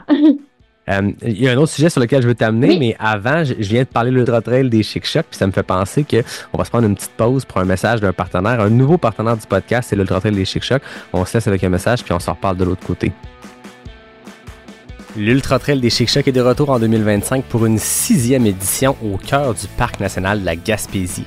Si t'aimes les sentiers techniques, il n'y a rien qui se fait comme ça au monde. Le territoire est sauvage, la faune est unique, les sommets sont reculés, puis les vues sont à couper le souffle. Puis il y en a pour tous les goûts avec des distances de 3, 5, 10, 23, 26 et 45 km, en plus des deux nouveaux parcours linéaires de 88 et 170 km qui ont beaucoup fait jaser l'an dernier. Avec respectivement 4400 mètres et 9500 mètres de dénivelé positif, ces deux défis-là sont immenses, puis ça s'adresse à des coureuses et des coureurs aguerris qui ont envie de vivre une aventure unique au cœur du massif des Chic-Chocs. L'UTCC, c'est pas juste une course, c'est une expérience en nature que n'importe quel coureur en sentier doit vivre une fois dans sa vie, ou deux, ou trois. Bref, mets ça dans ton calendrier 2025, c'est du 15 au 17 août, puis les inscriptions s'ouvrent le 3 décembre prochain, utchicchoc.com. On est de retour avec Joël Hébert. C'est vraiment extrêmement intéressant de découvrir ton parcours à travers des années où le trail était moins populaire. Puis là, tranquillement, ça gagne en popularité. Là, tu arrives à une époque maintenant post-pandémique où le trail est partout. Puis en étant au Saguenay, j'ai envie de te poser la question. Est-ce que ce côté plus régional d'une région comme le Saguenay, où il y a moins de population que les grands centres, mais où le trail est très populaire avec l'attrait et la proximité des grands parcs nationaux, des Monts-Valin. Est-ce que ce sentiment de communauté-là à l'échelle du Saguenay, tu le ressens? Est-ce que c'est fort? Ben, je pense que oui, parce qu'il y a plusieurs clubs au Saguenay. Moi, c'est sûr, je suis plus une coureuse solitaire. Je cours beaucoup, beaucoup toute seule. Mais on voit vraiment qu'il y a une grosse popularité puis un gros engouement autour du trail. Puis je pense que justement, les deux clubs de course en sentier du Saguenay ont vraiment connu une explosion, là. Il y a Ouais. vraiment eu vraiment beaucoup plus d'inscriptions, je pense, qu'aux années précédentes. Fait qu'on ressent justement ça, là, puis on voit de plus en plus de coureurs aussi dans les sentiers, évidemment. Oui, il y a des beaux terrains de jeu au Saguenay, c'est magnifique. On Je me est vraiment rappelle, chanceux. à l'époque, je travaillais pour Ubisoft, puis à Québec, puis à un moment donné, il y a eu une ouverture d'un studio Ubisoft à Saguenay, puis Mm. la quantité de monde à Québec et Montréal qui ont fait ciao, bye, m'en vais au Saguenay pour cet attrait-là de on est chanceux à Québec, c'est pas si loin, mais c'est pas dans notre cour arrière, ben, sauf moi puis d'autres qui habitent plus loin, mais dans les grands centres, t'es quand même un peu à te déplacer. Montréal, on Ouais. n'en parle même pas. J'ai-tu mué en parlant? Montréal, ça va pas bien. Dans quelques années, j'aurai une voix extrêmement grave. Donc, je divague. Donc, oui, c'est ça, Montréal, c'est plus loin, mais là, le Saguenay, c'est littéralement à côté. Je veux dire, la ville de Saguenay, tu vois les Mm. Monts-Valin, puis c'est magnifique. Puis vous avez des beaux événements qui se sont installés là. Ouais. Beluga depuis, je sais pas quand, 2019 peut-être, si je me trompe pas. Je Il vais y a pas dire eu, de niaiserie, mais ça fait quand même quelques années, ouais, c'est là, ça, il me le trail semble. du Beluga. Il y avait eu une édition en 2020, une des deux seules courses qui a Ouais, eu lieu, puis je pense que c'était la deuxième ou la troisième édition. Il y a eu la Kenogami pendant un temps, maintenant il y a ouais. l'UTFS. Fait que, tu sais, nécessairement, autour de ces courses-là, tu as les coureurs qui y participent, mais tu as un esprit de communauté qui va même au-delà des coureurs, des bénévoles et tout. Fait que ça crée quelque chose de le fun dans cette région-là. Puis j'ai envie de te parler de l'Ultra-Trail du Fjord du Saguenay. Tu as participé aux deux premières éditions, tu as remporté les deux premiers 100 000. Euh, c'est une région que Raphaël a fait découvrir à beaucoup, beaucoup de coureurs. Raphaël Marchand, pour ne pas le nommer, qui est le directeur de course, qui est venu quelques fois sur le podcast remettre des dossards gratuits, faire gagner des prix à notre spécial de Noël. Peut-être que cette année, il va le faire encore. Je lance ça comme ça. Parle-moi de cette course-là. Parle-moi de la première fois que tu t'es inscrite puis que tu as découvert ces sentiers-là. Ben moi, en fait, l'Ultra Trail du Fjord, je connaissais tous les parcours Ouais. au complet du 100 000. Je les avais toutes fait, ben, tu sais, pas one shot, mais toutes tu sais, séparées. Fait que je connaissais vraiment tous les sentiers. C'est pas quelque chose que j'aime, connaître les sentiers, honnêtement. OK. J'aime vraiment mieux être dans le déni. Mais je voulais vraiment participer à la première édition parce que j'ai demeuré, moi, un an dans le Bas-Saguenay. OK. Fait que j'avais vraiment la chance à tous les jours d'aller courir dans cette magnifique région-là. C'est vraiment... Ben moi, c'est mon coup de cœur au Québec, là. Surtout pour les points de vue extraordinaires. Fait que c'est pour ça que je me suis inscrite à la première édition. Puis c'était vraiment, vraiment une belle édition, là. Ouais. Les sentiers sont beaux, c'était assez technique, boiteux, coûteux. Mais j'ai vraiment adoré là, mon expérience sur cette première édition. Là, c'était comme vraiment wow, là, les ravitaux, les bénévoles. Raphaël avait vraiment fait une super belle job avec Isabelle Simard et son équipe. C'était vraiment super, là. Puis j'ai vraiment adoré, j'ai tellement aimé que je me suis réinscrite cette année. Tu disais tantôt que tu aimais les parcours roulants comme à Bromont. Ouais, Là, je pense que c'est complètement l'opposé. J'ai pas eu la ouais. chance de faire l'événement. J'ai eu la chance de courir dans ces sentiers-là. Mais ce que j'ai entendu parler, c'est que du début à la fin, c'est rock'n'roll, là. Ah ouais, c'est vraiment, c'est pas roulant. C'est tout l'inverse de ce que j'aime, mais tu sais, les paysages en vaut vraiment la peine. Puis moi, dans le fond, ma belle famille ont un chalet à L'Anse-Saint-Jean. Et que OK. j'avais la chance, dans le fond, d'avoir une super belle crew. Dans le fond, les sœurs de mon chum puis ses parents faisaient mon équipe de support à chaque ravitaillement. Tu sais, ils connaissent le coin vraiment très bien. Puis mon chum, ben, j'ai eu la chance qu'il me paye. Fait que c'est sûr que c'est vraiment le fun de faire une course à la maison. Puis même si c'est technique, ben, je l'ai faite puis j'ai vraiment adoré. L'édition 2023 versus 2024, si on compare les conditions, Le seul mot que je pourrais dire, c'est ouf. c'est ça, hein, 2024, ça a l'air. 2023, les gens qui l'ont fait ont tous dit c'est magnifique comme événement, c'est magnifique comme paysage, mais Ouais. maudit que c'était tough. 2024, les gens, tu leur demandais, puis il n'y avait pas de mots, je pense, pour le décrire, hein. Sérieusement, ils ont vraiment, vraiment pas été chanceux là, pour les conditions. C'était atroce. La veille, à 18 heures, ils ont écrit sur Facebook qu'ils changeaient le parcours. Puis moi, à ce moment-là, j'étais quand même contente parce que je savais pas ce qui m'attendait, mais Raphaël avait dit que c'était 3 books. Fait que moi, d'habitude, des books, j'aime ça, mais c'est juste que je savais pas c'était quel book. C'était pas Quand facile. j'ai... Non, non, non. Quand j'ai fait la première, j'ai fait «Oh!» Mais je suis plus sûre que je vais être capable de me rendre au bout, là. Ah ouais, c'est la première fois que Ah tu as ouais. douté dans une course? Je pense que c'est elle que j'ai douté le plus, là. Ah Puis en plus, ouais. j'ai eu des petits soucis de santé, fait que là, ça me faisait vraiment douter, puis ça me remettait en question. Je me disais, mais je voulais vraiment me rendre au bout, puis peu importe le temps, là, j'étais rendue, c'est la course la plus longue que j'ai faite, là. Ah ouais. Ça t'a fait. Ouais. T'étais combien de temps dans le bois comme ça sur tes jambes? 34 heures Aïe 43, aïe. ouais, je pense. Environ, là. Ouais, 34-43, je crois. C'est une Puis bonne j'ai même pas balade, hein? checké mon temps à la fin, là. J'étais comme, aïe, aïe, aïe. Il y a pas eu beaucoup de finishers non plus. Tu sais, l'année Non. précédente, je me rappelle pas les chiffres, mais sur le 100 000, il y avait beaucoup, beaucoup de monde qui avait terminé, ce qui Ouais. est toujours très impressionnant pour ces longues distances-là. Mais j'ai pas les chiffres par cœur, mais il me semble que cette année, le nombre de finishers du 100 000, ça se compte sur 2 mains, là. Ouais, on était 6 finishers. 10! Aïe aïe. Ouais, 6. Fait que c'était vraiment très difficile. Puis je pense que le fait de tourner en rond, puis la boucle était vraiment très, très, très difficile, puis peu courable. Ça a vraiment été très long. Mais j'ai gardé le moral, puis on est arrivé au bout. Tantôt, tu parlais du Bas-Saguenay, c'est la région Oui, Lanse-Saint-Jean, Petit-Saguenay et tout. oui. Ce qu'on a entendu beaucoup par rapport à l'Ultra Trail Fjord du Saguenay, c'est le fait que l'événement a comme rassemblé des gens, des communautés locales à s'impliquer, puis ça a donné un côté, ça a donné toute sa saveur en fait à ce parcours-là, parce que de un, les paysages, c'est magnifique, mais quand en plus tu sens que c'est pas, je sais pas comment dire, tu sens que les gens qui sont là sur place pour t'aider, c'est du monde du coin, puis ils sont juste contents que tu viennes courir dans leur petit paradis, parce que pour vrai, tu l'as bien dit tantôt, c'est magnifique, c'est un coup de cœur assuré n'importe qui met les pieds là. Parle-moi de ce côté-là très ancré dans la communauté de cette course-là. Ben c'est ça, je pense que les gens, ils se sont vraiment impliqués. Il y avait vraiment beaucoup de personnes âgées sur les ravitaillements. C'était beaucoup des gens de la place, des gens qui ont des chalets qui se sont impliqués pour être bénévoles. Puis, tu sais, les gens étaient vraiment très attentionnés. Ils voulaient vraiment qu'on réussisse, puis ils voulaient le succès de tous. Puis c'était vraiment bien là, de voir tout cet engouement-là dans une petite place comme ça. Là, je vais pas te mettre sur le spot, mais là, tu as fait Bromont 3 années consécutives. Tu as fait l'Ultra Trail Fjord du Saguenay 2 années consécutives. Est-ce que c'est un plan de faire un autre troisième essai? Comme on dit, jamais deux sans trois. Mais il est pas mal dans les plans, Ah là. ouais? Parce que, dans le fond, je l'ai refait cette année parce que je n'étais pas satisfaite de mon temps. OK. Fait que là, comme tu as pu voir, ben, j'ai vraiment fait un plus long temps cette année, vu le changement de parcours. Mais juste qu'à temps que, dans le fond, on fasse 3 boucles, j'avais vraiment beaucoup d'avance sur mon temps de l'an dernier. Fait que oui, j'aimerais vraiment le refaire une troisième année. Je peux pas dire que ça va être l'année prochaine, mais il y a des bonnes chances. Il y a un petit goût de revenez-y, là. Ouais, ouais, ouais. Je comprends.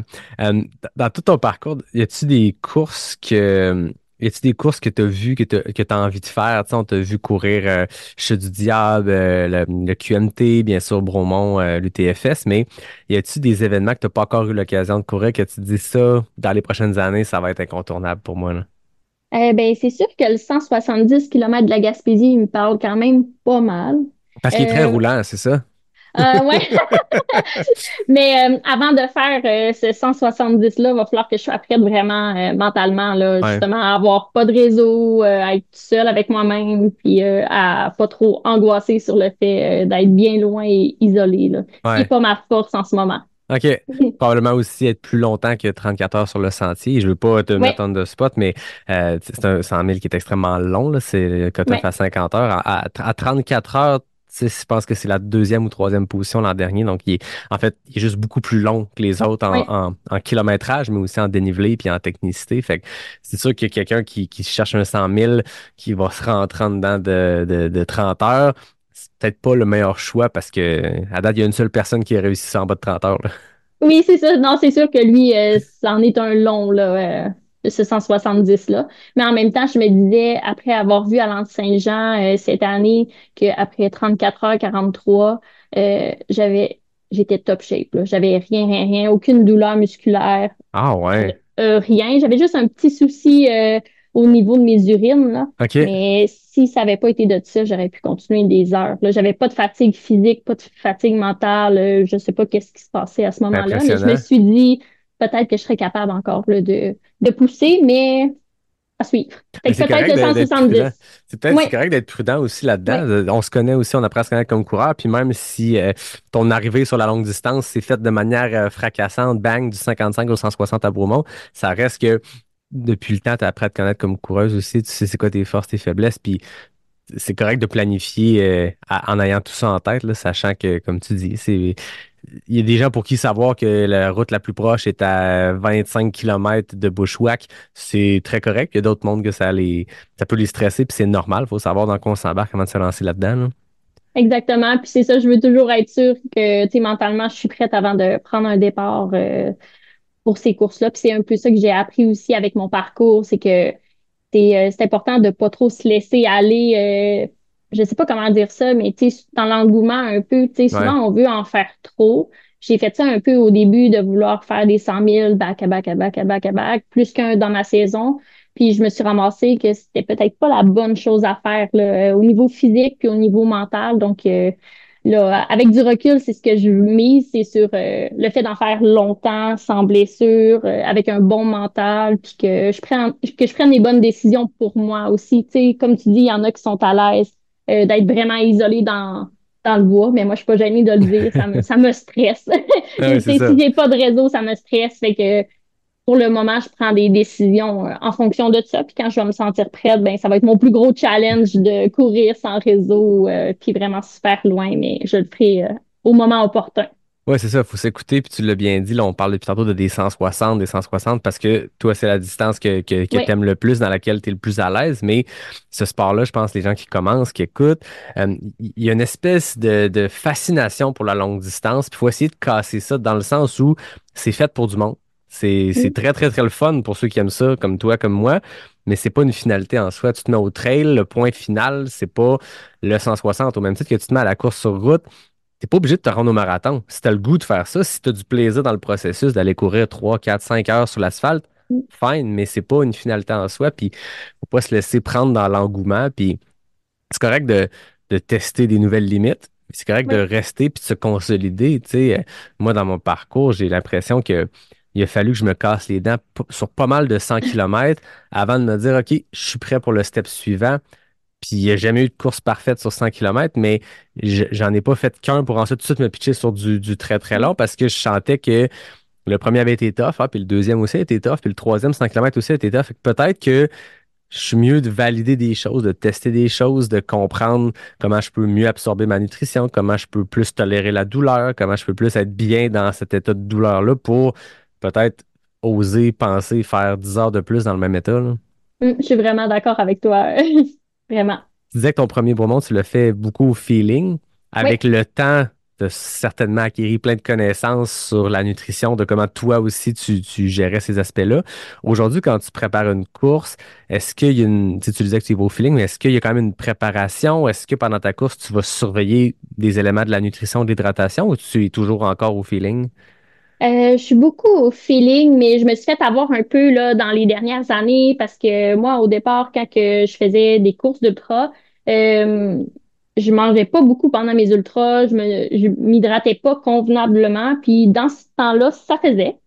Mais dans les dernières années, ça faisait vraiment plus. Fait que je me suis fait avoir plusieurs fois à ne pas manger assez, à perdre trop d'énergie, puis à l'épuiser vraiment loin dans mes ressources. Donc là, maintenant, je fais vraiment plus attention, puis j'essaie que entre chaque ravitaillement, j'aille bu au moins une bouteille d'eau, puis une d'électrolytes, là, idéalement. Puis j'essaie de manger un petit peu aux heures. Mais c'est pas ma force, puis je calcule rien, mais tu sais, quand j'ai faim, je mange. Ouais. Quand j'ai soif, je bois, mais je m'assure de boire pour de vrai. Ah non, c'est une bête difficile à dompter, la Oui, nutrition. Puis j'ai l'impression que, comme bien des choses, mais il y a ce qu'il y a sur papier, ce que les études scientifiques prouvent, ce que les experts nous disent, puis tu sais, je veux dire, tout ça est prouvé et éprouvé, mais après ça, chacun le vit différemment, sa nutrition, puis c'est tough trouver ce qui fonctionne pas. Vraiment, puis souvent, c'est vraiment un facteur qui détermine ta performance, là. Puis souvent, les abandons, c'est souvent lié à la nutrition. Ouais. Problèmes gastro-intestinaux aussi. Fait que c'est pour ça que je pense que c'est quand même important de s'écouter, d'écouter notre corps, parce que comme tu dis, tu sais, on est toutes faites différents. Fait que plus on court, plus on apprend à se connaître là-dedans, puis on apprend à savoir qu'est-ce qui fait pour nous aussi. T'sais, moi, je sais que, mettons, à cette heure, c'est des sushis végés que je Ah traîne ouais. toujours, ça passe, puis j'ai tout le temps le goût d'en manger avec de la sauce soya. Ça passe tout le temps. Puis, j'utilise des électrolytes Upica, que ça, moi, ça passe super bien aussi. Fait que OK. si je suis moins capable de manger, au moins, ça compense un peu. Fait que, Trouver ta mais j'ai recette. pas, c'est ça. Mais j'ai pas de stratégie nutritionnelle, là, tu sais, j'ai pas de plan de nutrition. Puis je pense que pour moi, comme ça fonctionne, là. Tu disais qu'aussi, côté entraînement, tu en fais beaucoup sur la route. Ouais. Est-ce que, à l'approche d'un défi, quand tu dis, OK, cette année, c'est ça l'objectif, est-ce que tu planifies un certain niveau d'entraînement entre le début de l'été et ton événement qui est mi-août? Comment tu structures ton entraînement? C'est plate à dire, là, mais je suis vraiment une fille de feeling. Cette année, j'ai essayé de me faire coacher, puis ça l'a pas fonctionné parce que on dirait que je suis pas capable de respecter un programme d'entraînement. On dirait que je suis justement tellement au feeling que genre je suis pas capable de suivre le programme. Je l'ai fait peut-être 2 semaines, puis après ça, j'ai fait oh non, je suis pas capable. Fait que tu sais, c'est sûr que moi je suis kinésiologue de profession, là, je Ouais. travaille pas dans le domaine, mais ça reste que je me fais une certaine structure, tu sais. Je sais qu'il y a des semaines que je vais faire plus de volume, plus de dénivelé. Je fais jamais de vitesse, par exemple, parce que je déteste la vitesse, puis j'ai pas envie que ça devienne un fardeau pour moi d'aller courir. Fait que, tu sais, je fais du dénivelé, je fais de la route, puis je fais de la trail. Je suis au feeling, je sais mes semaines les plus grosses à faire, mais c'est sûr que le feeling est mon meilleur ami. Tu sais, Ouais. moi, je suis une fille de... Moi, je cours 100 kilomètres à chaque semaine depuis des années. Je dois pas avoir ben de semaines en bas de 100 Ah kilomètres. ouais. Je suis toujours 100 et plus. Puis pour moi, c'est facile de jouer avec ça dans mes semaines de travail, mais je fais souvent des doubles OK. parce que j'ai un travail de bureau. Fait que le midi, je suis plus capable de rester assis, j'ai pas le choix d'aller courir.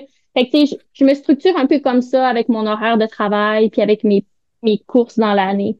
Comme je te disais, je sais les semaines les plus grosses à faire, celles que je vais aller chercher un peu plus de dénivelé. Mais je me casse pas même la tête avec ça. C'est sûr que si je recherchais la performance, je travaillerais pas de ce sens-là. Mais là, vu que c'est vraiment pour moi que je le fais, j'y vais comme ça, puis pour le plaisir. Puis je pense que ça préserve ma passion, puis mon plaisir pour la course. Ben, c'est ça le plus important là-dedans. C'est un sport où, je veux dire, la course, il y a tellement beaucoup plus d'entraînement que Ouais. de course ou d'objectifs ou de projets. C'est juste de semaine en semaine, c'est là qu'il faut garder cette passion-là de la course, puis peu importe le moyen. Je trouve ça le fun d'avoir quelqu'un d'expérience qui en fait depuis longtemps, puis que l'approche reste et demeure le feeling. Après ça, j'ai reçu des gens qui sont à l'opposé complet, puis c'est parfait aussi. Ouais. Chacun trouve sa recette. Mais je trouve ça le fun d'avoir aussi cette diversité-là dans les approches, de dire, c'est pas parce que tu te mets au sport, c'est pas parce que tu te mets au trail que tu es obligé de te prendre un coach avec un programme extrêmement rigoureux. Il y a des coachs qui ont des Mhm. approches très rigoureuses, puis c'est parfait. Ouais. Il y a des coachs qui ont des approches plus au feeling, puis il y a des gens qui ils vont justement au feeling. Après ça, il y a moyen aussi de lire là-dessus, de se préparer soi-même, de consulter des gens, mais sans avoir un programme au jour le jour. Fait que chacun trouve sa recette, mais je trouve ça le fun, ton approche. Merci. C'est sûr, c'est ça. Comme je te disais, je pense que c'est une approche qui convient pas pour quelqu'un qui recherche la performance ultime puis de la vitesse, mais pour moi qui recherche plus la passion, puis c'est plus un mode de vie, ben un mode de vie. Je pense que c'est parfait pour moi. On voit les snowboards là, dans Oui. dans le plan. Est-ce que tu es aussi adepte de multisports? Est-ce que l'hiver, tu mixes à travers ça d'autres sports? Ben oui, dans le fond, l'hiver, on part 2 mois dans l'Ouest canadien. OK. Parce que dans le fond, mon chum est vraiment passionné, là, backcountry, snow. Fait que c'est lui qui m'a vraiment initié à ça. Fait qu'on va faire du backcountry. Moi, je fais du snow, mettons, juste en descente, mais en backcountry, je redescends sur des skis. Mais OK. je suis vraiment au stade que j'aime mieux monter. Je peux monter pendant 10 heures, mais j'aime vraiment pas redescendre. Fait que là, on travaille là-dessus, là, puis on travaille sur le développement de mon talent en ski en descente. Je pense qu'il y a aussi l'attrait de faire du gros dénivelé sans l'impact, là. Je veux dire, aller Oui. monter une montagne sans arrêt à la course. T'as bien beau aimer le dénivelé, il y a une limite à ce que ton corps peut subir. Là, j'ai l'impression que les gens qui se mettent au backcountry, qui se mettent au ski de rando, au skimo, c'est aussi une révélation pour ceux qui arrivent du trail puis qui se mettent à ça. T'es comme, oh, OK, on peut faire pas mal plus de dénivelé sans se sentir détruit les articulations, hein. Ah oui, c'est vraiment intéressant pour vrai. Tu sais, nous, on va en faire dans Rogers Pass. C'est OK. entre Revelstoke puis Golden. C'est OK. vraiment un super beau coin. Puis moi, je connaissais vraiment rien du tout à tout ça. Puis tu sais, c'est le facteur aussi avalanche et tout. Donc, tu sais, j'ai suivi ma première formation. Puis mon chum, il travaille à me former constamment pour que j'apprenne parce que c'est quand même un peu effrayant là, quand Mhm. tu connais rien à ça puis que tu te lances un peu là-dedans. Fait que, ben, c'est ça, mon multisport, mettons que je fais du backcountry, puis un petit peu d'escalade aussi de glace. Mais encore là, tu sais, c'est vraiment les petits d'à côté, là, je suis pas très bonne. Fait que la course demeure le sport central. Ah ouais, la course, c'est vraiment, c'est ma vie, c'est ma passion. Si une journée, j'ai skippé la course, mon chum me dit, va courir. Ça va te faire du bien. Ça se Et- ressent. ah oui, ça se ressent. Tu sais, je suis plus stressée, je suis plus anxieuse. Fait que Ouais. j'ai vraiment besoin de courir. C'est trippant, ces 2 mois-là que vous allez passer dans l'Ouest. Qu'est-ce que tu fais comme travail? Comment tu concilies partir justement 2 mois? Ça n'a aucun lien avec la course, la question, mais c'est juste par curiosité d'apprendre à te connaître aussi, puis de voir à travers ça, ce trip-là que vous faites l'hiver, c'est hot. Ouais, c'est vraiment cool. Ben, je suis chanceuse, j'ai vraiment des bons employeurs. Moi, je travaille chez Canmec. C'est OK. une grosse compagnie qui œuvre dans la construction industrielle, dans l'hydroélectricité et tout, au Saguenay. Puis moi, je travaille en communication. OK. Donc, quand j'ai commencé à travailler là, j'avais demandé de faire 2 mois de télétravail à l'extérieur. Puis, ben, souvent, dans ces 2 mois-là, je prends 2, 3 semaines de Ouais. vacances, là. Mais j'ai vraiment la chance de pouvoir faire du télétravail de l'Ouest canadien. Puis ce qui est vraiment chouette, c'est que moi, dans le fond, je suis le décalage. Ouais. Fait qu'à Revelstoke, il y a 3 heures avec le Québec. Donc, je commence à 4 heures du matin. Mais vers 13 h, 13 h 30, j'ai fini. Fait que je peux profiter du reste de la journée. Puis j'ai comme l'impression d'être toujours en vacances, Ouais. même si je travaille. Fait que c'est vraiment comme le meilleur des deux mondes. Fait que je suis vraiment très chanceuse pour ça. J'ai un employeur qui m'encourage dans mes passions. C'est drôle, on dirait que j'entends parler de Marianne Hogan qui continue son travail à travers différents fuseaux horaires, puis des fois, ça permet justement de dire je travaille, je fais mon 7-8 heures, peu importe, mais quand je termine, c'est encore le temps d'aller jouer dehors parce qu'il est 13 heures, c'est un beau trip, là. Mais non, puis tu sais, nous, on est on a une vanne, dans le fond. OK. Fait que, tu sais, moi, je travaille de la vanne, puis tu sais, quand j'ai fini, ben, je ferme mon ordinateur, je sors, je m'habille en course, puis je suis partie dans la montagne, là. C'est vraiment, c'est parfait, en fait. Ah, c'est trippant, c'est un beau mode de vie, la vanne comme Vraiment, ça, dans l'Ouest, avec le snow, la course, ça fait rêver. vraiment, vraiment. Mais tu sais, il y a quand même des trucs plus difficiles parce que ce que j'ai pas dit, c'est une petite vanne, puis tu sais, on n'est pas chauffé. Et dans le fond, on dort dans des sleepings vraiment bien isolés. Mais tu sais, je peux dire que j'ai eu froid certaines nuits, là. Ouais, c'est ça. Puis pour le télétravail, des fois, t'as les doigts un peu gelés sur le clavier, je comprends, là. Oui, aussi, mais j'avais la chance d'avoir loué un espace pour aller OK. travailler. Fait que ça, tu sais, c'était quand même convenable. Sinon, j'allais dans des cafés aussi. Donc, tu sais, je me donnais ça un peu plus facile à ce niveau-là. As-tu pu courir aussi ou découvrir la communauté trail dans ce coin-là? Tu dis que tu es une coureuse solitaire, mais je sais que c'est un coin où il y a beaucoup, beaucoup de monde qui pratique ce sport-là. Peut-être moins l'hiver, là, je pense que le monde sont dans les montagnes. Honnêtement, c'était vraiment plus dans les montagnes. J'ai pas vu beaucoup de coureurs à Revelstoke. Nous, on OK. était vraiment plus basés à Revelstoke. Puis, ben, j'ai couru pas mal toute seule, tout l'hiver. Puis, ben, mon chum, des fois, il venait courir avec moi aussi, mais c'est pas un passionné de course. Il est là pour te pacer, je comprends. C'est Exactement. un bon Puis, pacer. c'est un excellent paceur, puis excellent snowboarder, mais il est très bon en course ici. Tu sais, il m'a pacé quand même 92 km là, au Fjord du Saguenay. Il dit que c'est pas un coureur, mais en tout cas, Ouais, on en c'est ça. reparlera. C'est ça. Quand ta job de pacing, c'est un ultra, tu Ouais, peux te qualifier comme coureur, je pense. je pense que oui. Tu sais, ça fait seulement 2 ans qu'il court, là, fait que OK, impressionnant. c'est quand même impressionnant. Mais lui, en tout cas, c'est ça. Il y a un sujet sur lequel j'avais envie de t'amener, puis sois Oui, bien à l'aise. Suite à l'épisode sur le surentraînement qui est oui. sorti, tu m'avais écrit, puis c'est là que ça a engendré la discussion. Puis là, je t'ai dit, hey, là, c'est le temps que tu viennes au podcast. Mais parle-nous de ce que tu as vécu, toi, comme coureuse, comme athlète, avec le surentraînement. Ben moi, dans le fond, je suis un peu excessive, un peu intense quand même. C'est ça, comme j'ai dit, je cours depuis quand même plusieurs années. Puis en 2021, j'ai vraiment vécu un gros crash, Ah ouais. assez que j'ai pas pris de départ à aucun événement là en 2021. J'avais vraiment une fatigue mentale, physique. On dirait que j'avais des drôles de symptômes, ça me tentait plus de rien faire. C'était la première fois de ma vie que ça me tentait pas d'aller courir. Fallait vraiment que je me botte les fesses pour mettre mes souliers puis y aller. Puis mes performances avaient vraiment chuté beaucoup. Euh, Drastiquement? Drastiquement. Puis tu sais, je Ouais. m'entraînais toujours autant, mais mes performances chutaient. Tu sais, aller faire, mettons, juste un 5 km à 6 minutes le kilomètre, j'aurais jamais pu parler avec quelqu'un. Tu sais, j'étais vraiment comme plus dedans. Fait que ça a vraiment été difficile pour moi. Ça a été une grosse année de remise en question. Je me demandais tu sais, qu'est-ce qui se passait. Mes prises de sang étaient pas super belles non plus. Euh, c'est sûr que l'épisode là, que Catherine elle a parlé avec Isabelle Ouais. et Jean-Philippe, Ouais, exact. j'ai vraiment trouvé ça bon, puis ça m'a touché beaucoup parce que en tant qu'athlète, on peut être confronté à ça au cours de notre parcours sportif. Puis même si c'est juste, tu sais, moi, c'est pas compétitif, c'est pas élite, c'est vraiment une passion. Mais même une passionnée peut être touchée par un surentraînement. Puis ça affecte vraiment, tu sais, toutes les dimensions de notre vie, là. Ouais, parce que tu Tu le sais, disais tantôt, tu en as besoin de la course. Quand oui, tu cours pas, ton chum, il disait, là, tu serais dû pour aller courir. Tu sais, ouais, ça fait partie intrinsèque de tout ce que tu fais, de tout ce que t'es.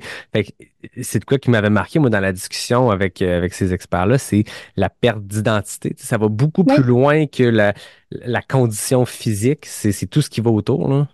Oui, vraiment, la perte d'identité, je pense que c'est vraiment le bon terme à ça, c'est qu'on se reconnaît plus, on n'est plus nous-mêmes. Il y a plusieurs choses qui nous jouent dans la tête.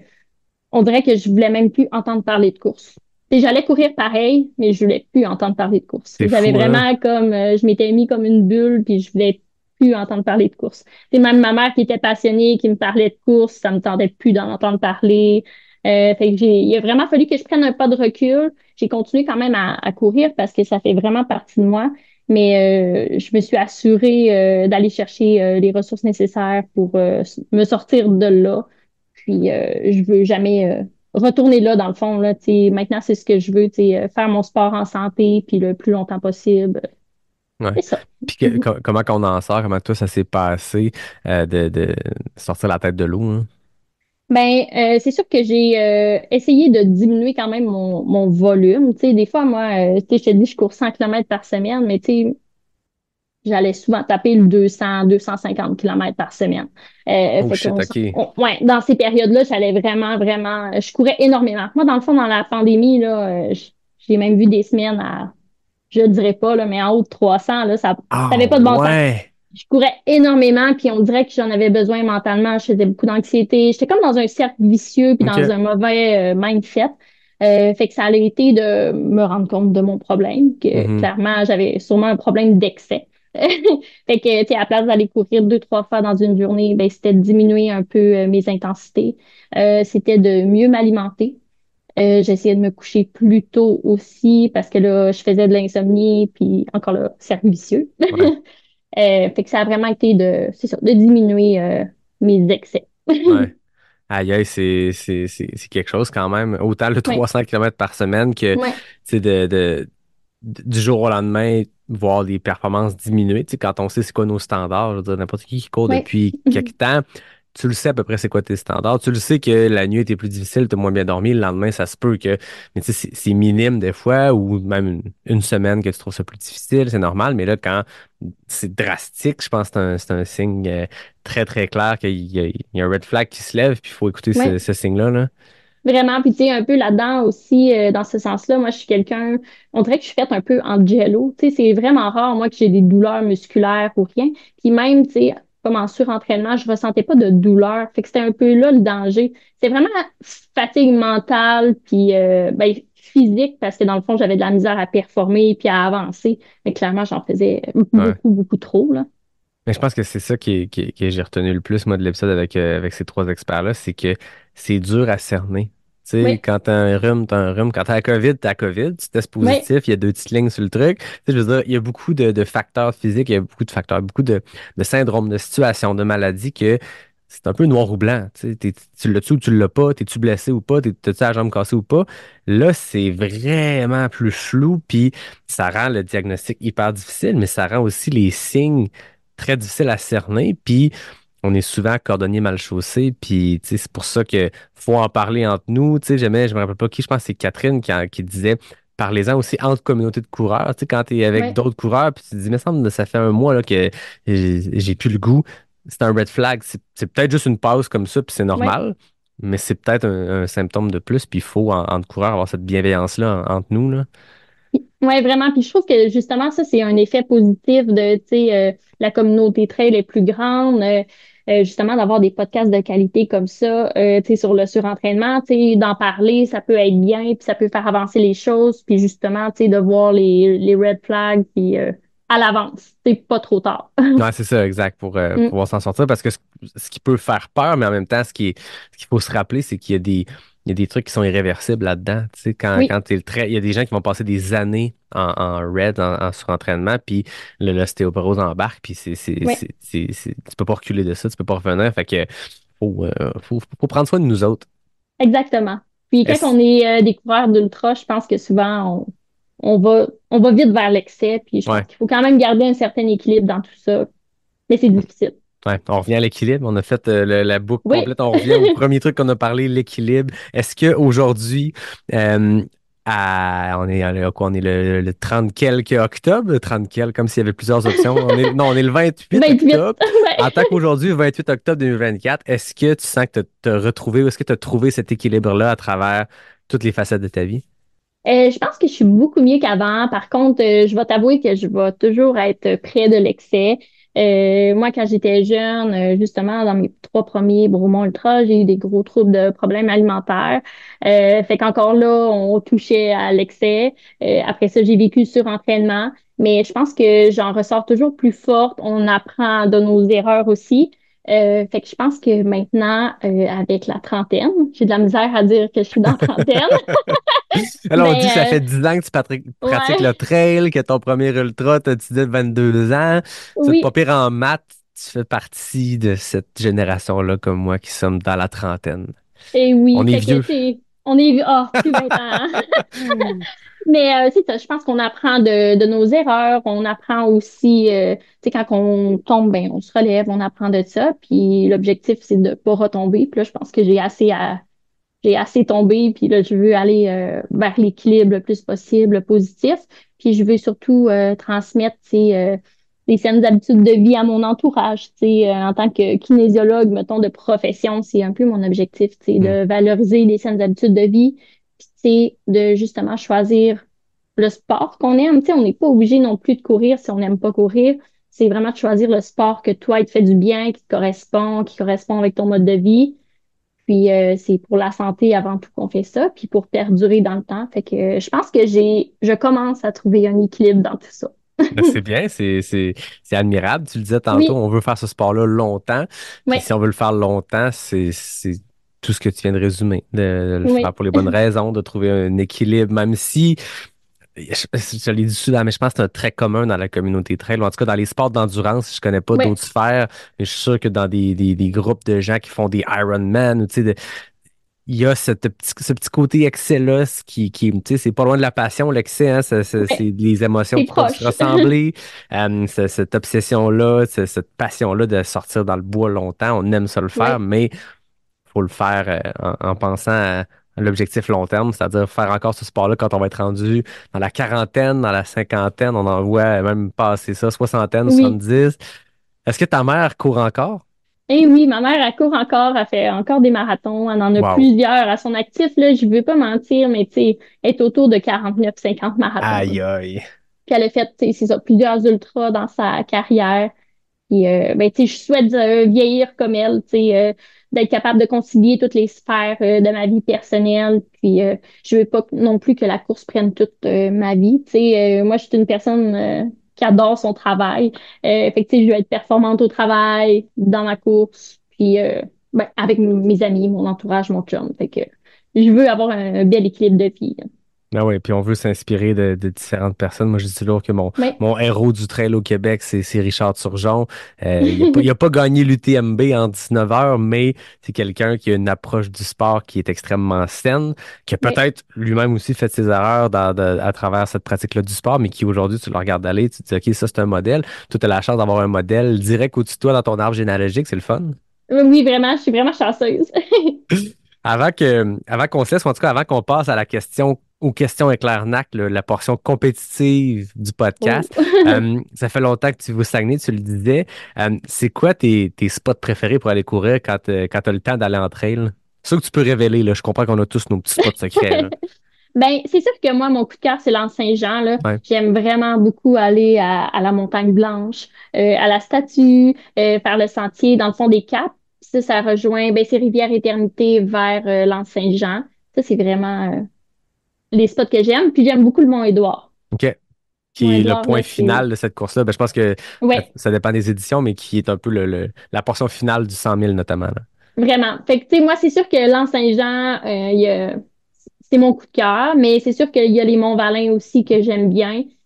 Mais j'ai vraiment un amour inconditionnel pour les sentiers de l'Anse-Saint-Jean. Tu es une excellente ambassadrice, en tout cas. Hein. Je tiens à Ben dire, oui, hein? l'épisode n'est pas commandité par l'UTFS. Ce n'est que le cœur de Joël qui parle puis Ah qui oui. raconte cette course-là qui a l'air magnifique. Puis moi, je peux le dire. Tantôt, tu parlais de l'UTCC qui est au top de ta bucket Oui. list. Moi, c'est sûr que l'UTFS, c'est rien contre les autres, mais dans les courses que j'ai pas encore faites au Québec, c'est au sommet de la liste, il n'y a aucun doute Ah. là-dessus. Puis aujourd'hui, tu as comme juste rajouté une couche, là, puis je suis certain qu'il y en a d'autres qui écoutent qui se disent OK, ouais, là, c'est le temps. La troisième édition, il est le temps que je me botte les fesses puis j'y aille, là. Oui, puis tu sais, la deuxième édition, c'était 3 boucles, mais là, l'année prochaine, ça sera pas ça, là. On revient L'année au prochaine, il va parcours. faire beau, puis ça Oui, va c'est être ça. Ben correct. là, je pense que vous avez beaucoup écopé les deux premières éditions côté Ouais, température. Première année, c'était partout au Québec, il y avait des quantités de ouais. boîtes hallucinantes. Mais là, je suis pas météorologue, mais j'ai entendu dire à travers les astres que l'an prochain, il allait faire beau, sec, gros soleil, mais pas trop chaud. En tout cas, il va falloir être là. Ah oui, on a la même source. Moi aussi, j'ai entendu C'est ça. Fait ça, hein? que, C'est impressionnant. Je sais pas d'où vient cette source-là, mais on, impressionnant. on, on va y être, peut-être. Ah, peut-être, écoute, je sors le chronomètre, je le disais. On Oh, termine l'entrevue avec les questions éclair-nac. Ça fait longtemps que je l'ai faite parce que c'est toujours avec les invités qui sont là pour la première fois c'est qu'il y bon. a ce questionnaire-là. Puis ça faisait longtemps quand même que j'avais reçu une recrue au podcast parce qu'après 215 épisodes, il y a des visages qui reviennent. Mais là, ça Oui, faisait longtemps, fait qu'il faut que je me prépare parce qu'il faut que je les pose vite. c'est bon. Le but, c'est d'y répondre le plus rapidement possible. Le record, c'est toujours et encore Yvan Lheureux, Yannick Bernard et Antoine Moses en 10 secondes chez les femmes. Oh, Double égalité à 11 secondes pour Emmanuel Salambo de Guara et Sarah Baribou. Tous des records qui ont été faits en présentiel parce qu'il y a un petit délai avec Zoom, mais le but, c'est juste de te faire hésiter entre deux affaires puis t'as pas le temps de trop y réfléchir. c'est bon. Fait que je sors mon chrono, tu me dis quand t'es prête. Je suis prête. Route ou trail, Trail. sentier roulant ou technique, Roulant. bâton ou pas de bâton, Pas de bâton. printemps ou automne, Automne. question NAC, chocolat ou érable, Érable. épinette ou boulot, Épinette. des plus ou des moins, Des moins. boîte ou racine, Bouette. BU ou ETFS, Puis TFS. Saguenay ou Kamouraska. Saguenay. Et 19 secondes, c'est vrai. C'est vraiment très fort pour du Zoom, là. C'est dans les meilleurs temps qu'on a jamais eu. Saguenay ou Kamouraska, c'est parce que tu viens de C'était Kamouraska, dur, c'est là. ça? Ouais, Ouais, hein? c'était dur, là. C'est Ah, chiant ben, quand même, là. BU ouais, ou ouais. ETFS. À la fin, je mets ça un peu épineux, là. Faut que ça soit Ouais. difficile.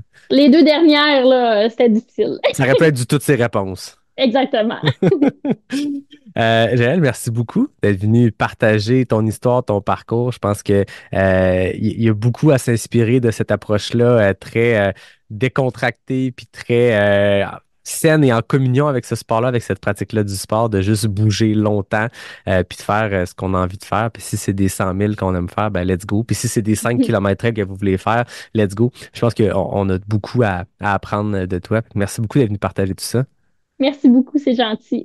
Ça a été un grand plaisir.